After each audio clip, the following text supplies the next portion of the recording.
लोकमान्य तिलक ने एक संदेश दिया कि गांव-गांव जाना, गली-गली जाना और अंग्रेजों की सरकार ने बंगाल का जो बंटवारा किया है हिंदू मुसलमान के आधार पर, इसका विरोध करना है। तो श्री तिलक के जो कार्यकर्ता होते थे वो पूछते थे कि आप बताइए विरोध का तरीका क्या है। तो श्री तिलक ने उन सबको बोल रखा था कि देखो, अंग्रेजों की सरकार भारत में तभी तक चलेगी जब तक अंग्रेजों का माल भारत में बिकेगा।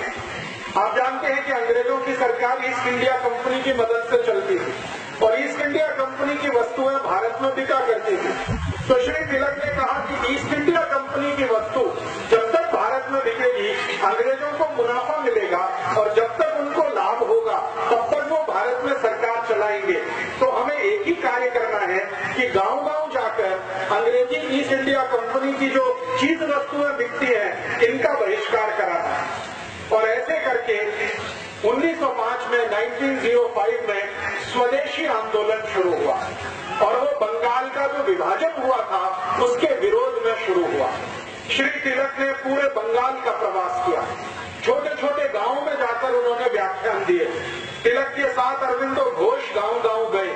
अरविंदो घोष के साथ ताराशंकर बंदोपाध्याय, बहुत बड़े साहित्यकार थे, वो गांव-गांव गए। श्री बंकिम चंद्र चट्टोपाध्याय जिन्होंने वंदे मातरम गीत लिखा, वो श्री लोकमान्य तिलक के साथ गांव-गांव गए और इस तरह से बहुत बड़े नेताओं की टीम तैयार हुई। उन्होंने पूरे बंगाल में स्वदेशी की लहर पैदा कर दी।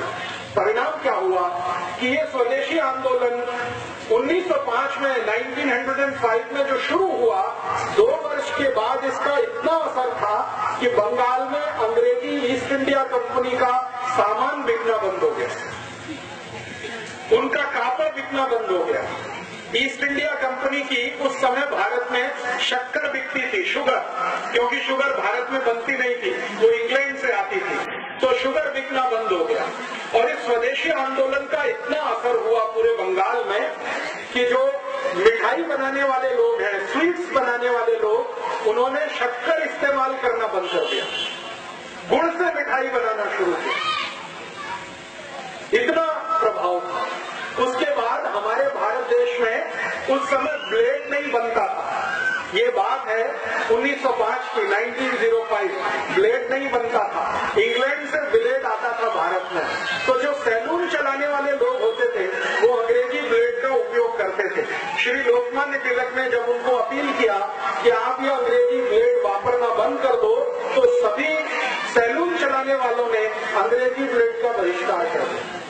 अब समस्या आई कि शेव कैसे करना, ब्लेड तो नहीं है, तो उन्होंने एक इंस्ट्रूमेंट बनाया जो आज तक इस देश में चलता है।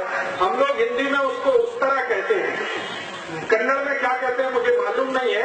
उसको बहुत अच्छे से शार्प करके उससे शेप बनाई जाती है, ब्लेड का उसमें इस्तेमाल नहीं होता। ये लोकमान्य तिलक ने शुरू कराया इस देश में। उसके बाद हमारे भारत देश में उस समय डिटर्जेंट पाउडर नहीं बनता, हमारे भारत देश में डिटर्जेंट पाउडर नहीं बनता था, वो इंग्लैंड से इंपोर्ट होता था। तो श्री लोकमान्य तिलक ने लॉन्ड्री चलाने वालों को अपील किया कि अंग्रेजी डिटर्जेंट पाउडर इस्तेमाल नहीं करना है। तो भारत के लॉन्ड्री चलाने वाले सभी लोगों ने मिट्टी से कापड़ धोना शुरू कर दिया, जमीन की मिट्टी से। ये जो ब्लैक बॉटम सॉइल होती है, इसको इस्तेमाल करके कापड़ धोने का एक अभियान पूरे देश में शुरू हुआ।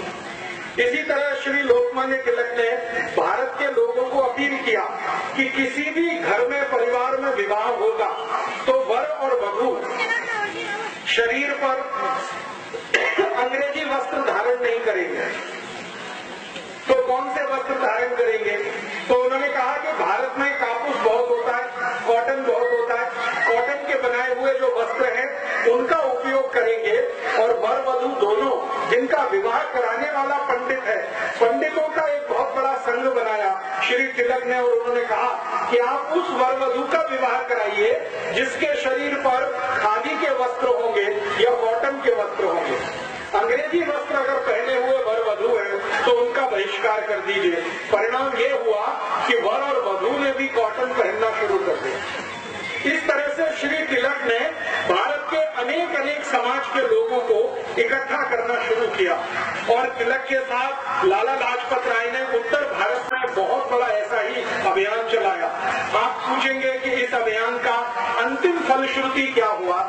इस अभियान की सबसे बड़ी फलश्रुति ये हुई कि 1905 से 1905 से लेकर 1911 के बीच में 6 वर्ष के अंदर संपूर्ण भारत देश में ईस्ट इंडिया कंपनी की वस्तुएं बिकना बंद हो गई। ईस्ट इंडिया कंपनी का कपड़ा बिकना बंद हो गया, उनका ब्रेड बिकना बंद हो गया, ईस्ट इंडिया कंपनी की शुगर बिकना बंद हो गया, ईस्ट इंडिया कंपनी का डिटर्जेंट पाउडर बिकना बंद हो गया।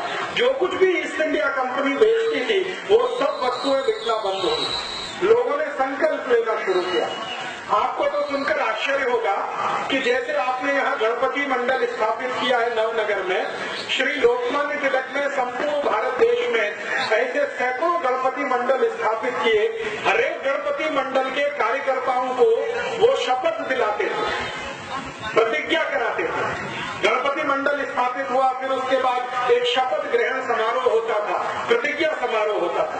उसमें पहली प्रतिज्ञा ये होती थी कि हम भारत देश के स्वराज्य प्राप्ति के लिए कार्य करेंगे और गणपति हमारे आराध्य देव बनेंगे। हम स्वराज्य प्राप्ति के लिए काम करेंगे। दूसरी प्रतिज्ञा होती थी कि भारत में स्वराज्य प्राप्ति करने के लिए स्वदेशी का वर्ण बहुत आवश्यक है, इसलिए हम जीवन पर्यंत स्वदेशी व्रत धारण करेंगे और कभी कोई अंग्रेजी वस्तु का प्रयोग नहीं करेंगे। फिर तीसरा संकल्प होता था कि अंग्रेज सरकार धर्म और संप्रदाय के आधार पर भारत को बांट रही है, हम धर्म और संप्रदाय के आधार पर कभी झगड़ा नहीं करेंगे, हिंदू मुसलमानों से नहीं लड़ेंगे, मुसलमान हिंदुओं से नहीं लड़ेंगे। ऐसी 11 शपथ दिलाई जाती थी और वो 11 शपथ लेने वाले कार्यकर्ता गणपति आंदोलन के सदस्य होते थे। उसमें से एक शपथ होती थी कि व्यसन जीवन में कभी नहीं करेंगे, शराब नहीं पिएंगे, सिगरेट नहीं पिएंगे, बीड़ी नहीं पिएंगे, गुटखा तंबाकू कुछ नहीं खाएंगे और अपने को पवित्र बनाएंगे ताकि स्वराज्य प्राप्ति के लिए लड़ सके। ऐसी शपथ दिलाकर श्री तिलक कार्यकर्ताओं को पक्का बनाते थे और धीरे धीरे आप सुनकर आश्चर्य करेंगे 1905 से ये अभियान शुरू हुआ।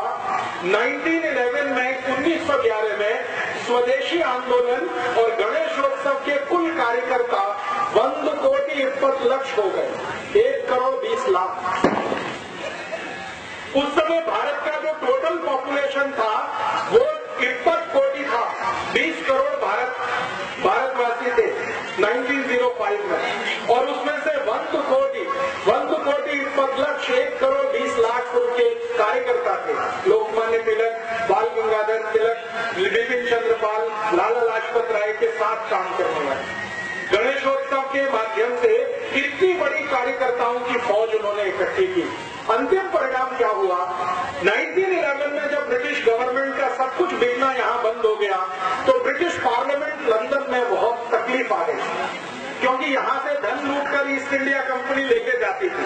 उनका माल बिकता था, वो पैसा लंदन जाता था। जब यहाँ माल बिकना बंद हो गया तो यहाँ से पैसा लंदन जाना बंद हो गया। तो